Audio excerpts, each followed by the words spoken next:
All right, hello everybody. Welcome back to class. Hope you guys are doing well. Still a few minutes until 10, but welcome back.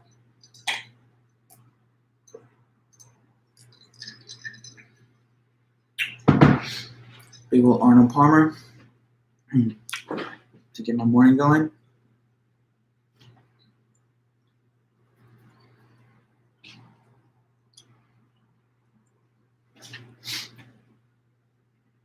Cool.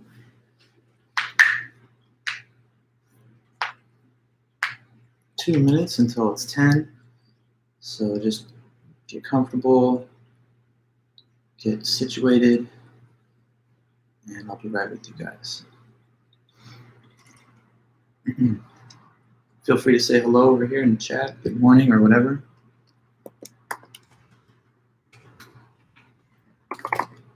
Hey, Parker.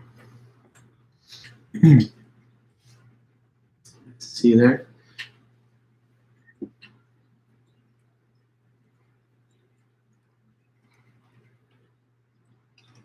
I wonder what's the air quality right now out here. Getting a little frustrated. I haven't been able to do a run for like 3 days. I'm definitely hooked on the running. Hey, Jade, good to see you.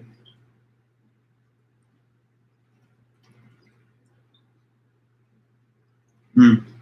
153 AQI, right there on the unhealthy range. Yeah, it's 153 over here. So, I mean, that's on the bubble moderate to unhealthy. It's like 100 to 150 moderate, 150 to 200 unhealthy. So I'm at 153 here. Yeah, I'm gonna probably have to wait a little longer to do the run. Not nice. Makes me a little frustrated, but I'll be all good. I was on a crazy streak. That's the reason. I mean, this whole summer I was running every day. I did 101 days, 6 miles a day. I did 606 miles in 101 days. So that's like the kind of routine that I usually am running. And I had to stop last Monday because of the fires. Well, Monday was my last day, so Tuesday I had some day off. I tried to go back out there on Friday and Saturday, but I felt like this isn't good. So like I was out there for a short time, less than 30 minutes, just like let me limit my exposure to it. But now I'm just taking days off to wait for the air to get down a little bit closer to 100 AQI. But yeah, hey guys, welcome back. It's now 10. Thank you guys for being here. So I just kind of wanted to get the meeting started by talking over the essay prompts. Anybody here can tell me that you received it? Hi, Abigail, Ivan, everyone. Feel free to say hello and good morning, but quick question about that. Did you guys receive my prompt and you noticed that one? Okay, good. So yeah, if Abigail got it, then everybody got it because I just sent it through Canvas to the whole class. Always make sure to keep following your class announcements and stuff. I believe they'll just get routed to your school email, and then you'll see what the professors are trying to tell you about key dates and assignments and things. So on Monday, later in the afternoon after class, I sent off the first essay prompts. So I just want to go over those and make sure everyone's got some clear understanding of how to successfully, write that essay.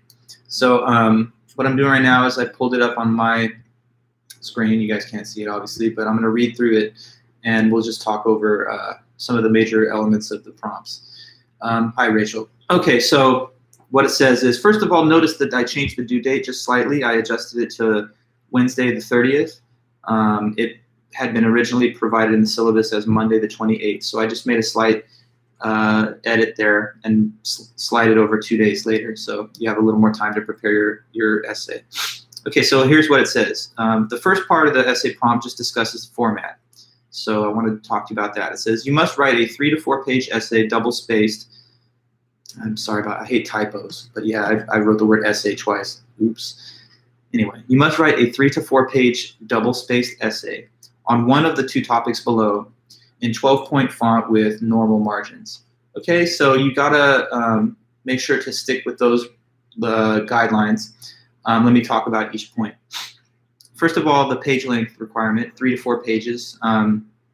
Now, what I say is this: if you get close to the end of your 4th page and you feel like you have more to say and you're not going to be able to maybe get it all in within 4 pages, don't worry, you can go for further than 4 pages if you really would like.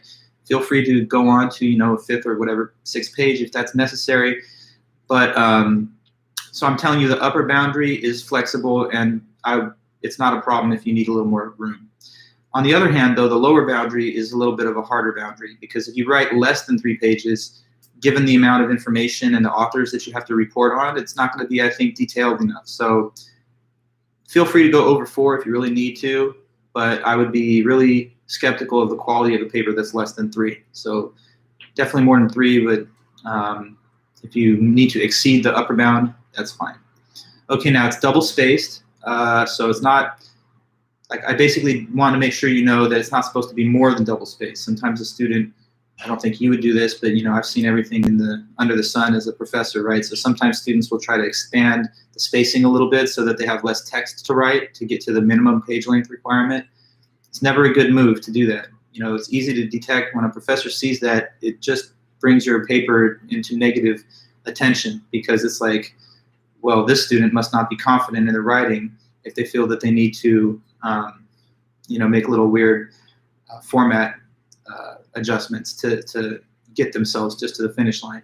Gary, can we cite the textbook and what are the requirements? Yes, I'm going to cover all those points, but thank you for your question. But let me just continue on the first line here, and then we'll talk about those in just a moment. So just hold that thought. It's 12-point font also, so you have to make sure you stick to the 12-point font, not anything bigger than that, certainly nothing smaller. Also with spacing, it's double spaced. I don't want it to be single spaced. That would be twice as much writing. So normal margins, default margins that you have in your Microsoft Word or whatever word processor. Basically, I don't want the margins to be expanded larger than the defaults, because students sometimes will take a combination of all 3 of these things and a few others that I'll mention in a bit, making the letters bigger, making the margins too large, making the spacing too big. So it's all got to be according to the format here. And everyone's essay then, at least format-wise, should look the same as everybody else's. So like your essay should just fly under the radar, fit into the crowd, and not stand out. If it has big letters or a lot of space or big, adjusted margins, then it's going to look different from the other papers. It's going to get singled out, and it will receive negative scrutiny because of that. So it's easy enough to stick to those format guidelines, so just do that. Make sure that you stick to them and respect them. Yeah, and then it's due as an email attachment no later than class time on Wednesday the 30th. So you basically just want to email me your finished paper when you are done with it, no later than the beginning of class, which is 10 a.m. on September the 30th, 2 weeks from today. So you got plenty of time to work on it, and you're just going to submit it to me through email as an attachment. Yeah, so about the format last word, I said that everyone's essay should look the same format-wise, and that's true. I believe in individualism and that you should be that one unique individual that you are, stand out from the crowd in a lot of cases. But in this one case, no. To the total contrary, you want to fit right in, don't stand out, because if you do, it means that you did something that's deviating from the instructions. Okay, now you can't consult any electronic resources at all. You're not allowed to even turn on your web browser to write this paper. It's just based on, it's old school, right? Like literally, I guess, in this case, because this is school. Like you're using the physical textbook, your class notes, and your own just judgment and common sense. But nothing else, nothing that's taken from the whole wide world of the web or the internet. Now, that means, yeah, you can't refer to any sources aside from this book. You cannot take language or writing, of course, that you did not yourself compose. And it's very strictly required.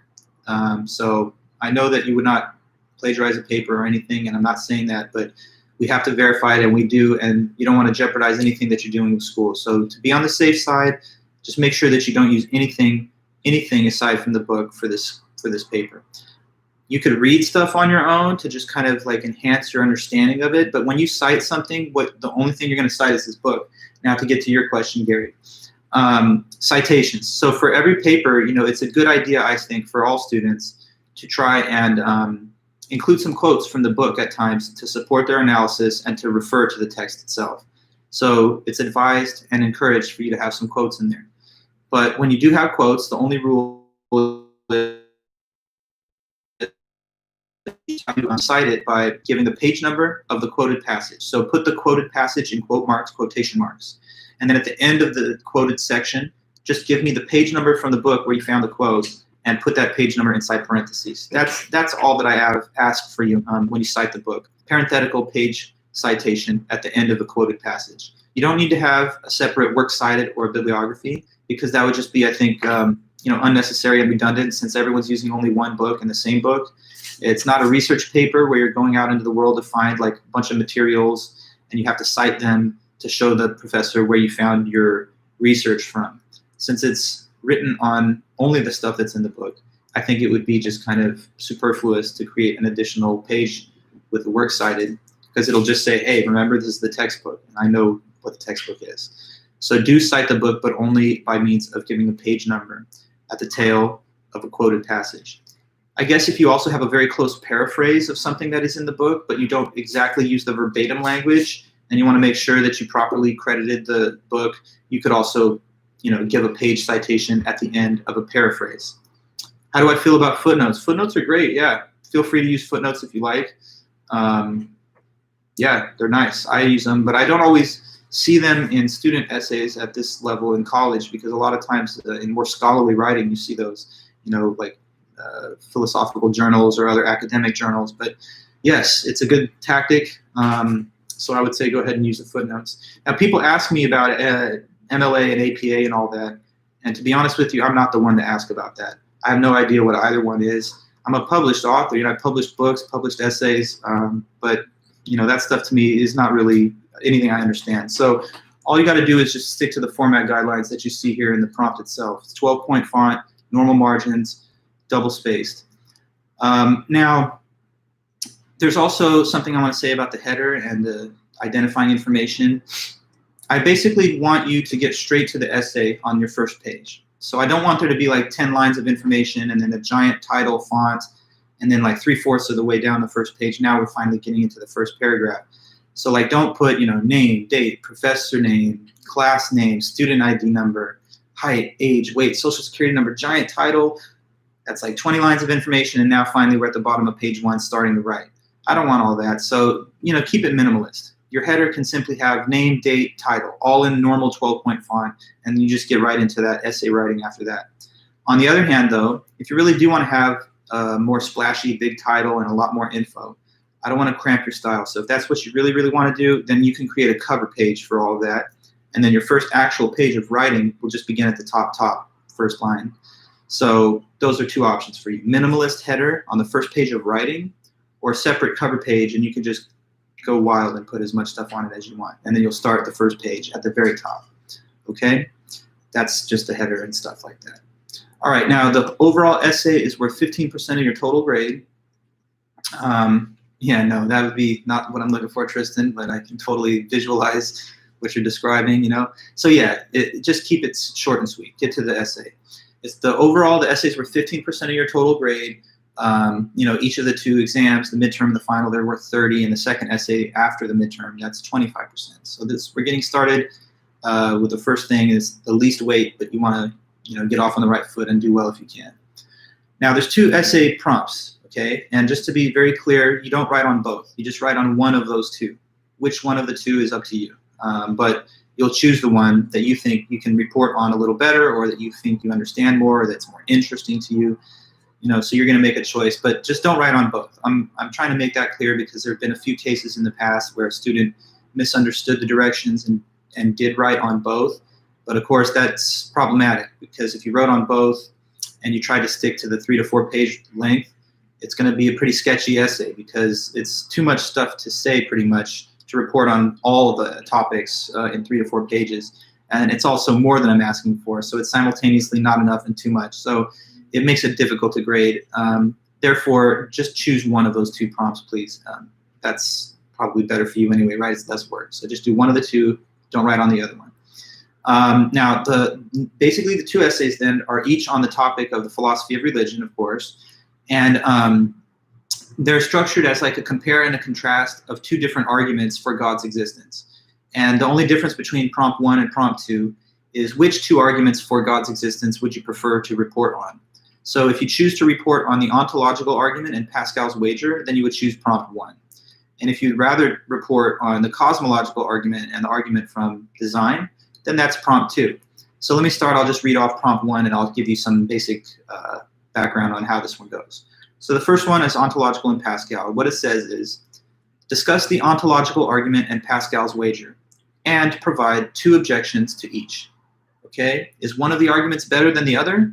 If so, why? If not, why not? Okay, so to address this prompt, you would start by just analyzing and explaining the 2 different arguments that are given in that prompt. You'd talk about the ontological argument, you explain to the reader how this argument works and how it tries to establish the conclusion that God exists. So you'd break down in all detail, line by line, the reasoning and the logic that Anselm uses to arrive at the conclusion that God must exist. Okay, and then you would do the same with Pascal's wager, which is something that we're going to talk about today, actually. So Pascal's wager is a lecture topic on today's docket once I finish the description of these prompts. We all know the ontological argument by now. It's the one that says God is defined as the greatest conceivable being. That definition is in the mind of all people, whether they're atheist or theist. And then the claim is that he could exist in only the mind or in both the mind and in reality, but it's greater to exist in both. And since it's greater to exist in both, and he's defined as the greatest conceivable being, he must therefore exist in both, lest the definition is contradicted. So he must exist in mind and in reality. He can't even be thought not to, because that would also be less than perfect if he could be, and so on, right? Now, Pascal's wager, let's allow for the lecture to happen today, and I'll go into that, but that's an argument that, as you will see, tries to convince you that you should just choose to believe in God, even if it can't be proven, perhaps, because it's a safer bet to believe than as opposed to not believing.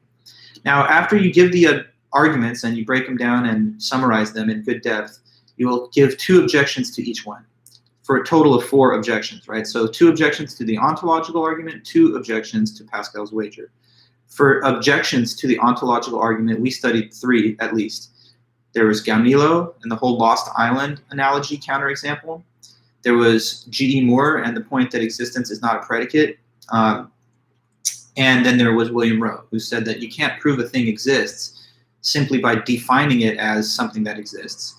And he uses the analogy of the word magic hand to make the point that even if there were no magicians, we could still define the word as existing magician. In that case, there wouldn't be any such thing, despite the definition. So defining something to exist cannot guarantee for sure that the thing is real. Pascal's wager, there are 2 objections that can be given to it.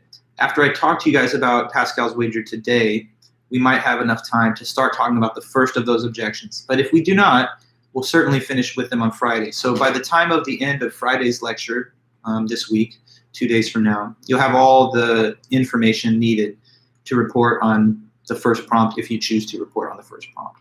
Now, having stated the arguments and given the 2 objections to each, you would then, as the prompt continues, tell me which one of those 2 arguments was the better argument, if either.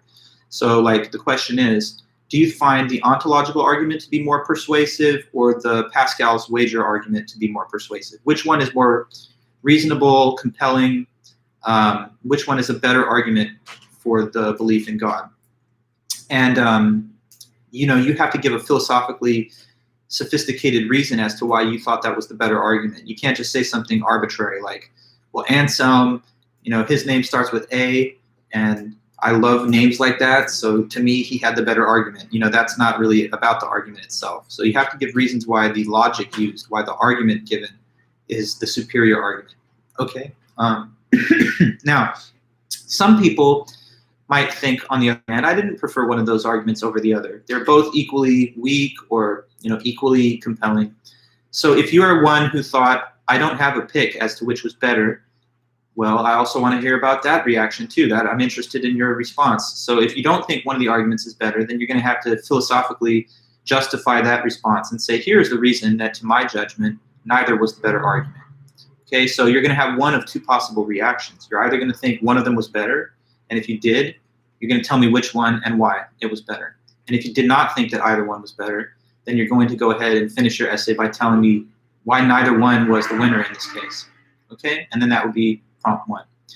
Prompt 2 is just like prompt 1, the only difference being that it involves those other two arguments, the cosmological argument and the design. So I'll read it. It said, discuss the cosmological argument and the argument from design and provide 2 objections to each one. Is one of the arguments better than the other? If so, which one and why? And if not, why not? So the cosmological argument, we read it in the work of Richard Taylor, and he basically used the example of the sphere to illustrate the principle of sufficient reason. The principle of sufficient reason says that if something's true, then it must have had a cause.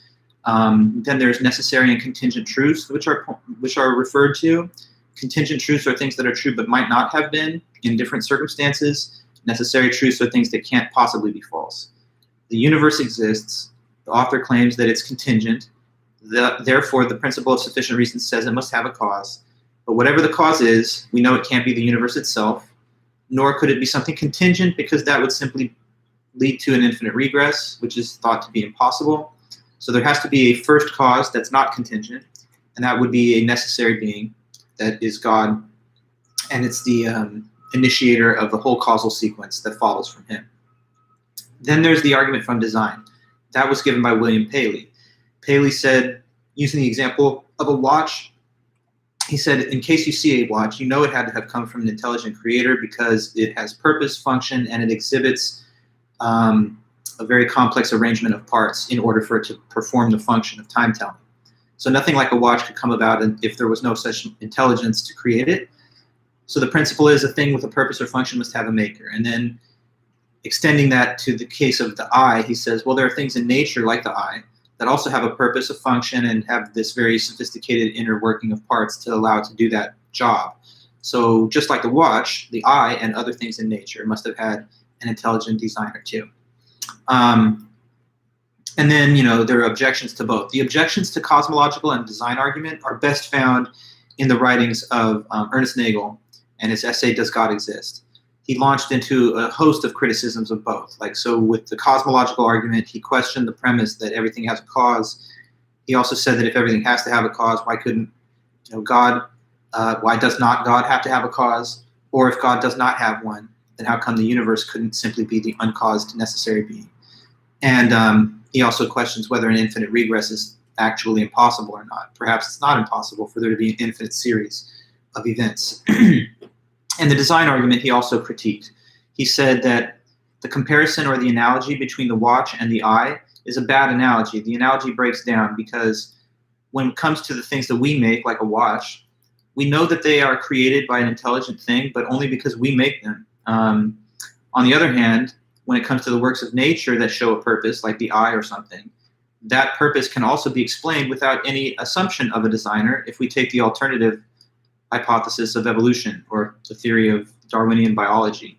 So since evolution can explain the purpose of things that we see in nature with no creator in place, and since the works of man can be known to be created by humans just because we make them, the essential link between anything with a purpose had a creator gets deconstructed, he thinks.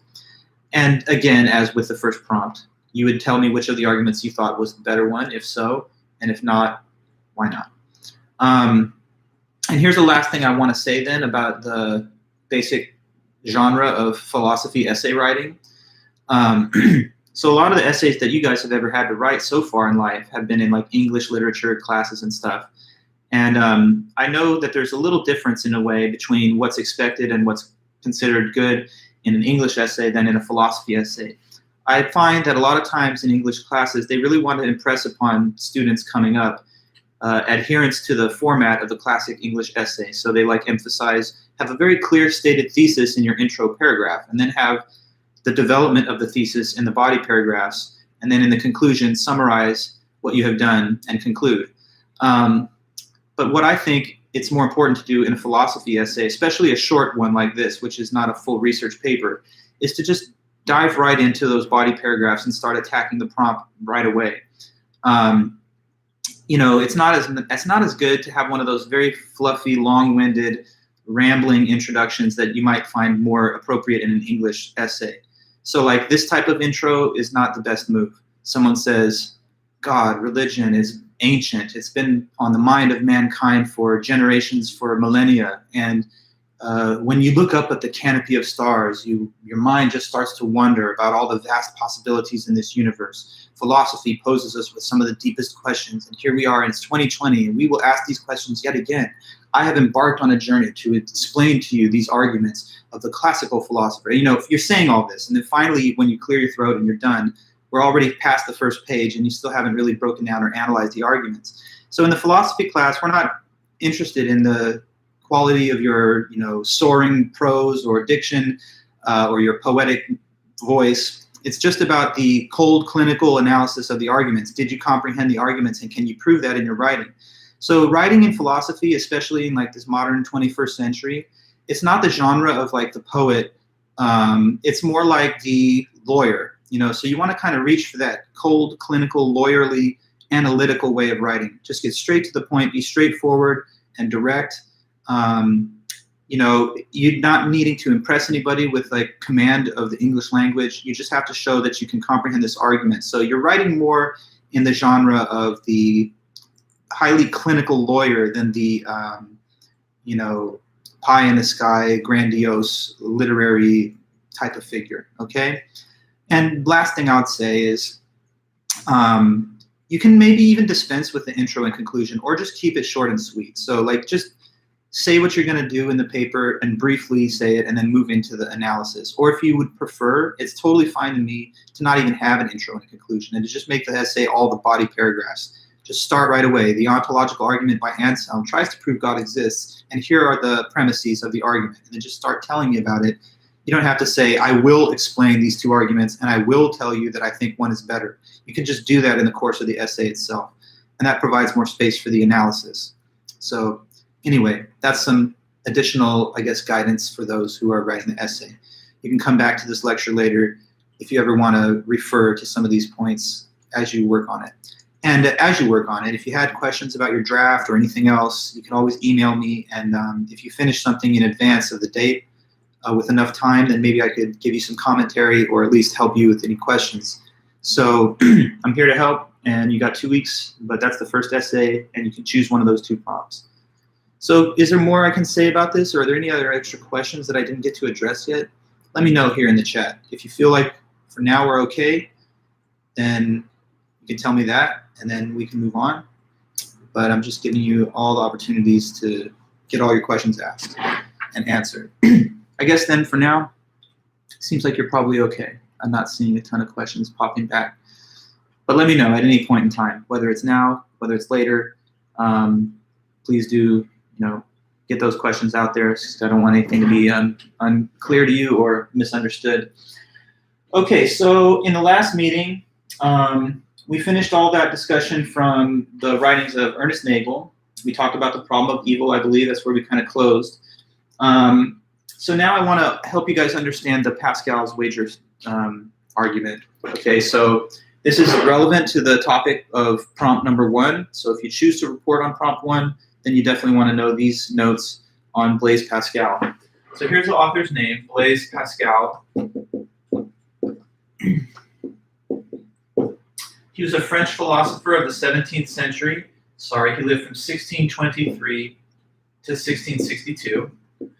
And he was a mathematician, philosopher, and theologian. He published a book, well, it was published after his life, actually, the posthumous publication, they call that. So in 1669, this book of his writings was released, and it was called Pensées, which is a French word that means thoughts. So Thoughts by Pascal. And that book contains the argument called the wager, which is now somewhat referred to as Pascal's wager, but it's a famous argument, and so that's the goal, to look into the writing of Blaise Pascal, French philosopher, on his argument, which is called the wager. Okay, so just a little stage setting. Now I'm going to clear the board, and I'll start to provide some notes on the wager. Okay, so Pascal, he's got a little bit of a different approach than some of the other authors who've made the case for believing in God. Because whether it was Anselm or Taylor or Paley, they all tried to argue that God exists, and I can prove God exists, they say. But Pascal has a different approach. He says straight off the bat, right at the beginning, you know what? No one can prove whether God exists or not. That's not possible. So he says it's actually a foolish thing to even try, because if God does exist, he's way, way beyond the ability of a human mind to comprehend, because if he exists, we're not going to be able to fathom a mechanism of proving that he does. So he says, I'm not going to go down that road. I'm not going to play that game of trying to, prove that God exists, because I don't think it's even possible. But one thing that we can all agree on for sure is that he either exists or he doesn't exist. Because it's got to be one of the two cases. Either he exists or he doesn't, so it's one of the two. So he says, this is one thing we know for sure. So we can't know whether God exists. We can't prove if God exists or not.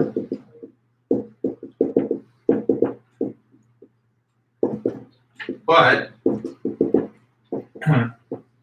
we do know for sure that either he exists or doesn't exist.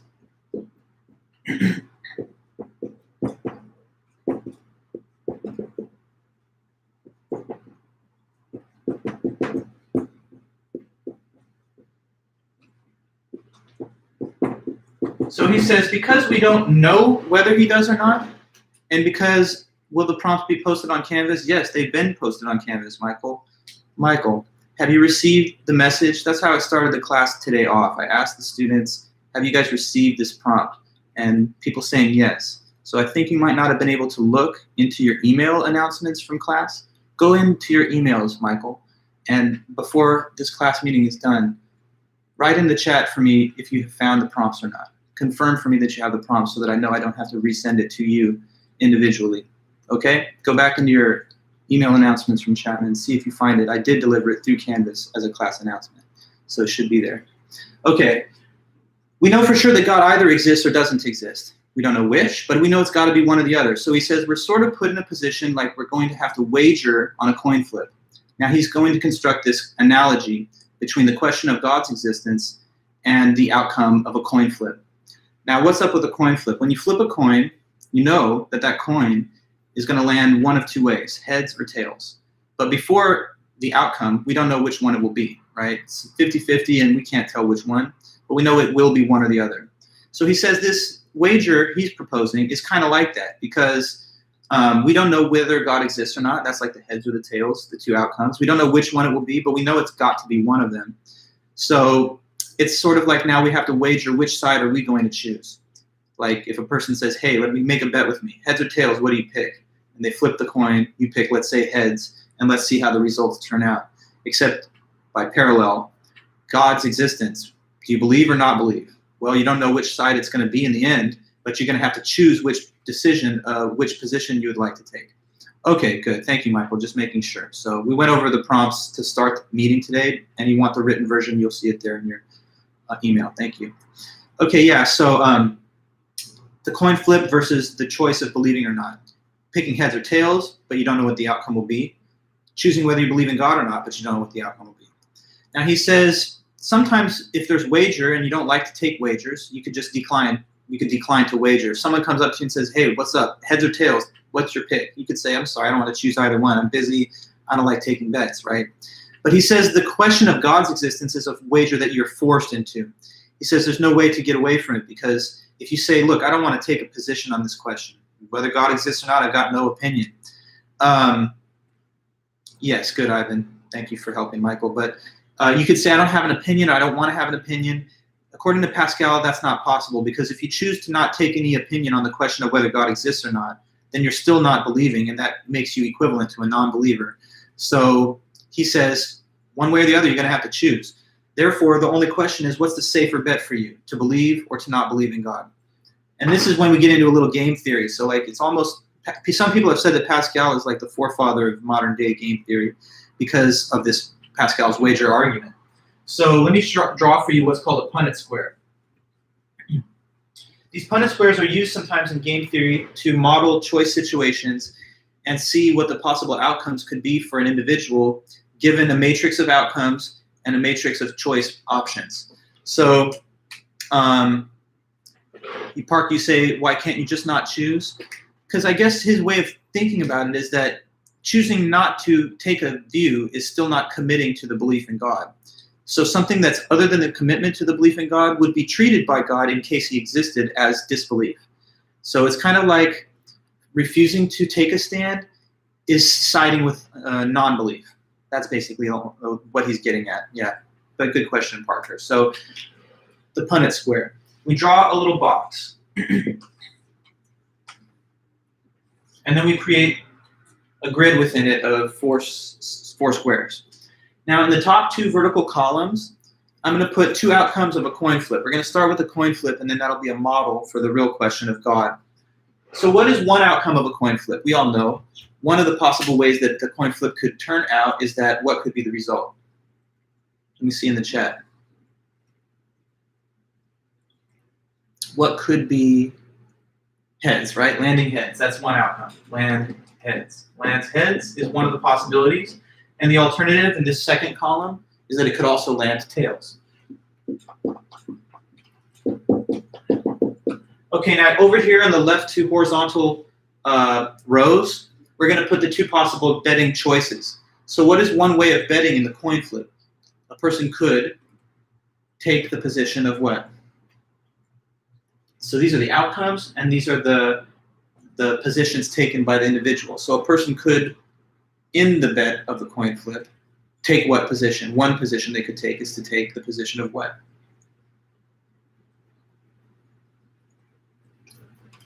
Well, hold on, Pano. We're going to get there in a minute. I'm starting with the coin flip, and then we'll build to that. But you're ahead of the game, I can see.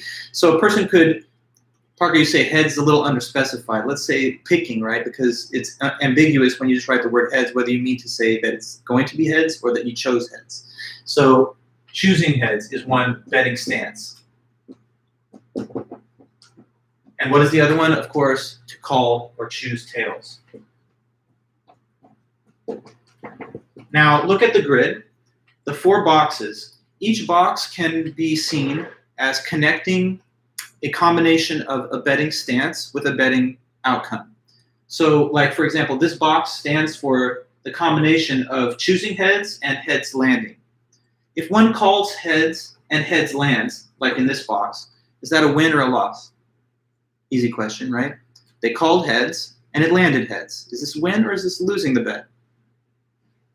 That's winning the bet, right? So that's a win right there in this one vector of the grid. We have other choice. There's other combinations too, though. So what about this combination? One chose heads, but it landed tails. Is this a win or is that a loss? The top right box in the grid.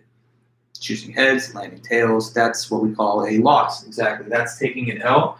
Now over here, having chosen tails and it landed heads. This is another what? The lower left box. I think we see it. I'm just trying to get you all engaged and making sure we're following. So that lower left box is the box that would be a case of what? Winning or losing. Having chosen tails and it landed heads. That's another L. That's a loss. Okay, and then finally the last possible combination is you chose tails and it did turn up tails. So that would be a win.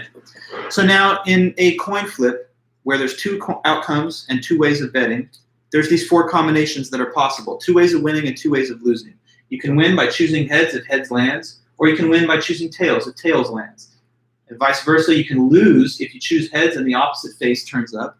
And you can also lose by choosing tails and heads is shown by the coin flip. Now, using the same kind of logic and format, we're going to go through Pascal's wager, and that will show us why he thinks it's better for you to choose in this so-called wager to believe in God. All right, so now it's not a coin flip. It's something with much, much greater significance. It's the question of God and your belief or lack thereof. The existence or non-existence and your belief or lack thereof in God. So again, we're going to have two possible outcomes of this big cosmic, wager. One way of the situation playing out is that it could be in the end that what? Now we're talking about God and all that. So not heads and tails, but what's one outcome of this wager? The wager that we're really interested in Pascal's work. It could turn out in the end that God exists. Okay, good. That could be, that's like heads as it were. We don't know whether it'll be heads or tails, but maybe it's going to be heads. So one possibility is God exists. And as you guys know, the alternative to that, the other outcome, playing the sort of stand-in for tails of the coin, is that maybe he doesn't. So either God exists or God does not exist.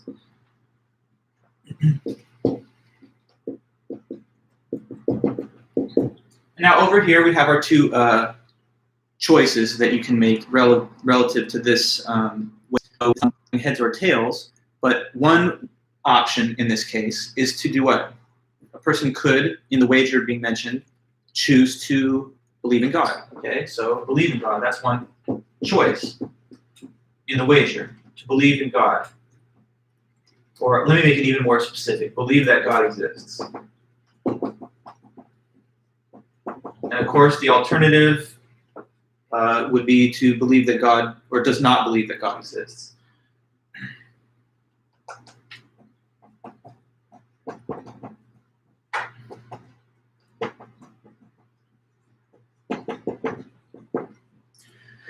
Okay, so as before, we're going to fill in these boxes by showing what the wins and the losses would be. So let's take this case. Someone believed in God. That was their position in the wager.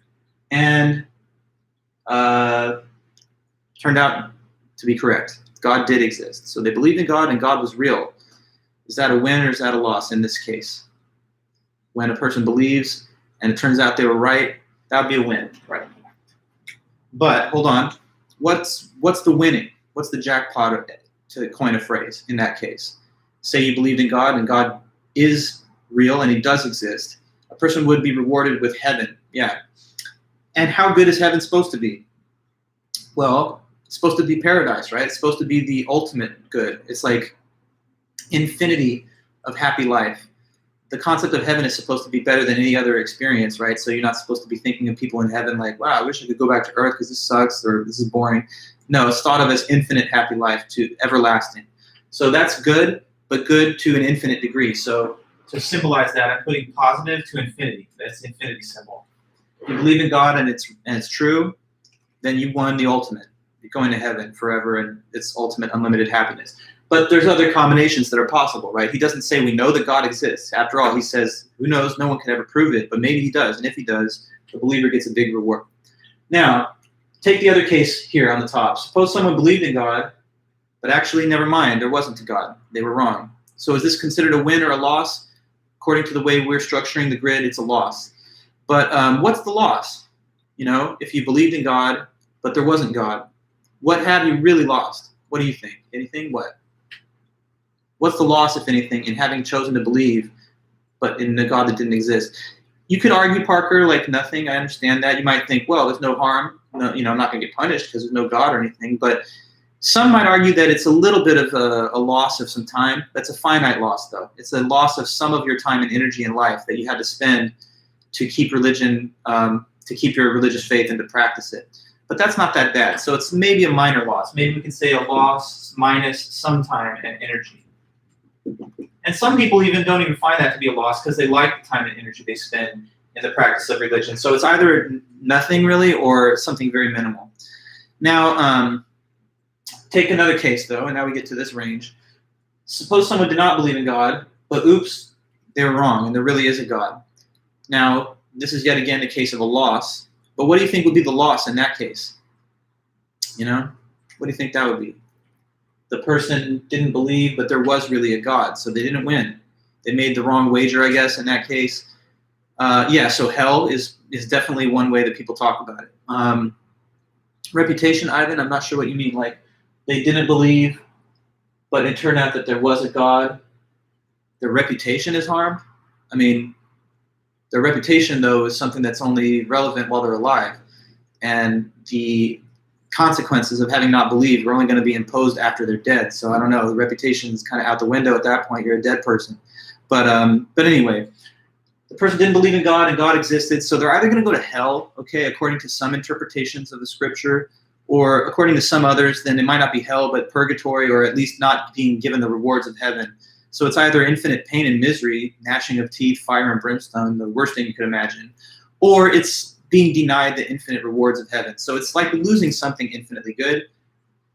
Therefore, it's like negative to infinity, okay? Minus sign to the maximum limit. On the other hand, one last case. Person didn't believe in God, and as it turned out, there actually wasn't God. So, they were right. Now we can call this a win in the sense of taking the bet that turned out to be the case. But what has been won, if anything? It's kind of, if anything, the reverse of this. So they get to keep the time and energy that people who are practicing religion spent, focusing on that. And they didn't have to use that time and energy towards the practice of religion, which I guess in this case is a wasted effort or something. So they get that little time and energy back in their lifetime. So they get a little finite gain. Some time and energy. Okay, but now we got the full range of outcomes listed here in this grid. So Pascal, hopefully, Matt, you can kind of see where he's going with this. He says there's clearly like one of these two bets that's the better bet in terms of which one is safer and less risky. What do you think? Which one is better and why? What's the better bet? If you have to choose one of them, if you're forced to make a choice about what your position is going to be, why would it be? Which one do you think he claims is better? Yeah, he thinks it's better to just believe in God. What's the reason? Maybe you can make it now specific since you've gone through this whole process of looking at the material. Why does he say it's better to believe that God exists?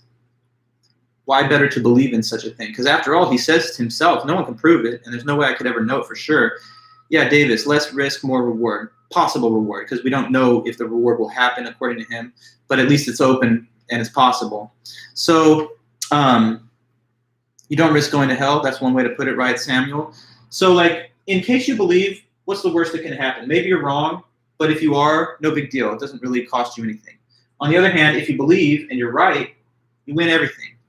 But if you're not going to believe, even if you're right, you don't have much you can gain.